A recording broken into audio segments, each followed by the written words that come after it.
right? And I'm just gonna stay on this kind of major scale area, right? And by going up and down and just using the chromatic note to highlight the changes, everything becomes super duper fast and easy peasy, right? So if I'm on a 2, I can go.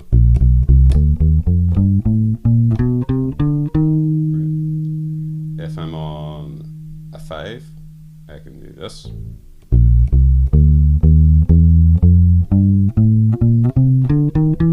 Right.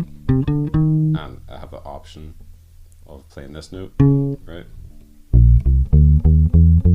Would that be right? Yeah, I could do it there as well.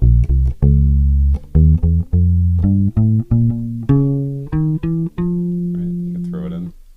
If I'm on the 1, it's just major scale with that extra note, right? And you can play it here if you want. It's good to do both fingerings. So you go this, or this, or you know, that's a naff way to do it. Jump first.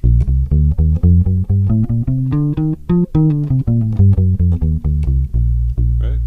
So for our 2, 5, 1, 4, you can do it all just using like the same fingering, or the same, you know, not exact same fingering, but the same general up and down scale, right? And obviously you can move all around the place, but I'm just sticking to one area for the sake of showing you, and also, you know, I do that quite a lot.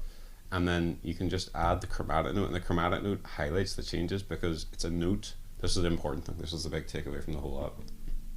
The chromatic note is a note, it's a chord tone of the diminished chord, right, on the leading tone. And what that means is that using the chromatic note, it's gonna really, really pull naturally with, you know, diminished harmony happening in the background. It's gonna pull towards the root of the chord tone that you're of the chord that you're on, right? So if you're on a 2, playing this along with all the rest of your notes pulls to here, right? So you don't have to do a sort of whole modal thing where you jump here and you're playing this shape.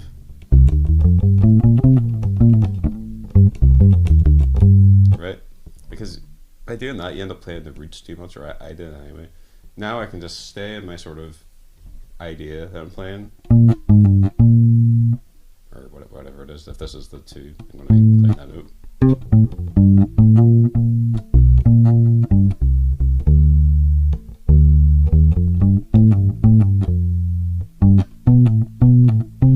Right, you get the idea. So by adding this note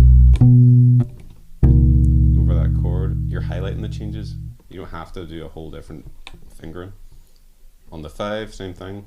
Playing the leading note, because it comes from diminished harmony. It's pulling the ear back as you go up and down the scale. What you're really doing is you're playing it inside, and or if you're doing, you know, that one, you can do that.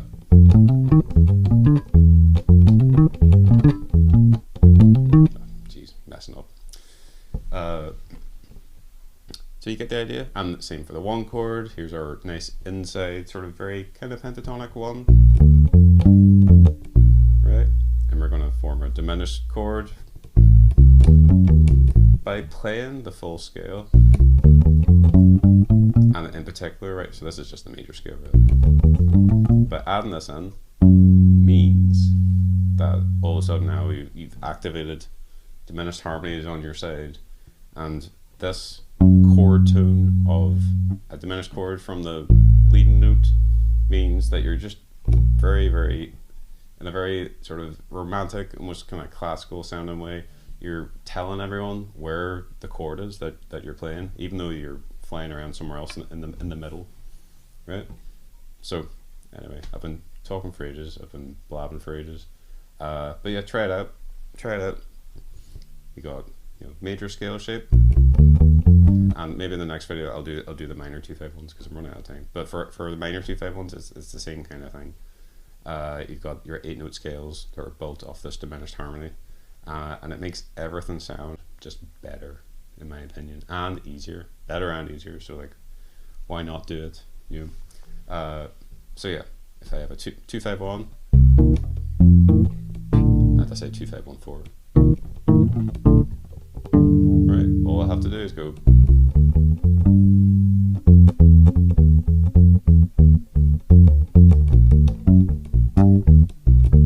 Right, and just like it's easy compared to like before, compared to playing things modally. This is way better. It's just a more streamlined way for sort of thinking, because all I'm thinking about, instead of a whole new scale, I'm just thinking about the extra chromatic note. That's the only thing I'm thinking about.